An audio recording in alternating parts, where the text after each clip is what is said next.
Bwana, ikiwa leo tarehe 21 mwezi wa 7 2026, Dula Makabila bwana ameweza kupost barua ya wazi kwa Diamond Platinum.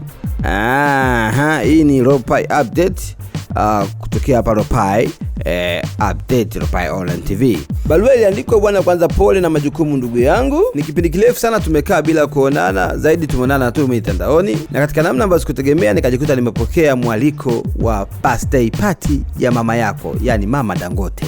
Dula Makabila aliweza kusema kwamba sikuwa pale kwa bahati mbaya, kwa maana ile haikuwa show kwamba tulikutana tu kwa bahati mbaya, ila ilikuwa ni shughuli ambapo watu wengi walihudhuria katika shughuli hiyo, na mimi nikiwa ni mmoja wapo wa mwalikwa. Maana yake mlilizia kwa mimi kuwepo pale. Kwanza asante sana kwa mwaliko wako. Dula Makabila aliendelea kuzungumza kwamba wengine waliniona nipo kwenye party, lakini kwa upande wangu ilikuwa ni siku mpya ambayo nilifungua kurasa mpya kabisa. Nilifurahi sana kuliko kawaida, kwa sababu kiukweli swala la kuwa mbali na wewe kwa zaidi ya miaka 4 ilikuwa ikiniumiza mno na kunipunguzia confidence kwenye career yangu. Nakumbuka mwanzo wa safari yangu ya muziki, namna ambavyo ulivyonishika mkono brother, kunipa vipaumbele kwenye vitu vingi, kama vile kunipa interviews kwenye media zako na kwenye matamasha mbalimbali kama vile Wasafi Festival na mengine mengi. Nakumbuka hata kipindi cha Big Sunday kilipokuwa kinaanzishwa, mimi ndio nilikuwa msanii wa kwanza kupata interviews na kuzindua kipindi kile. Licha ya kuwa kuna wasanii wengi na wakubwa, lakini wewe ulitaka mimi ndio niwe wa kwanza kufungua hicho kipindi cha Big Sunday. Kwa kifupi, mashabiki zangu wananiamini, ila wewe unaniamini zaidi.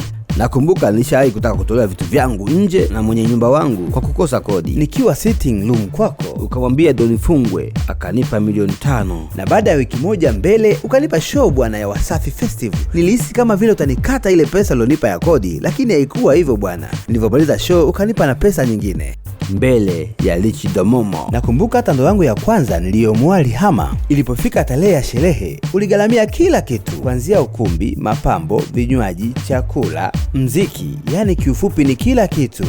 Na ikuishia hapo. Siku ya sherehe ya ndoa yangu wewe ulikuwa una kazi nje ya kushuti video na interflavor, lakini ukagailisha na ukaja kwenye shughuli yangu. Niseme asante sana brother. Nakosa namna ya kuelezea Tanzania usafi wa roho yako, ila kiukubwa niseme bro, asante sana. Na asante pia mlionipambania kwenye hili, akiwemo Mama Dangote na Beka Mipango. Kwa upande wangu, kitendo cha kuwa na wewe brother ni zaidi ya ushindi. Watu wanakosea ili tujifunze, na ukikosea usirudie tena kosa.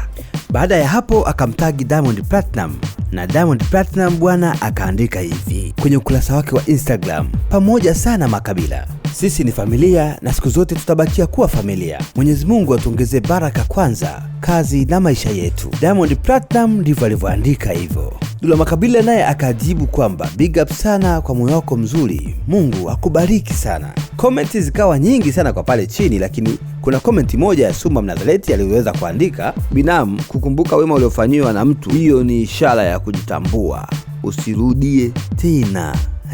Mnazaleti huyo. Lakini nikwambie tu, ili kupata taarifa na habari kama hizi, jukumu lako ni moja tu, sawa, kusubscribe, like, share na comment Ropai Online TV. Na hizi ni update kutokea Ropai. Jina langu ni Robert Kaswiza. Ciao.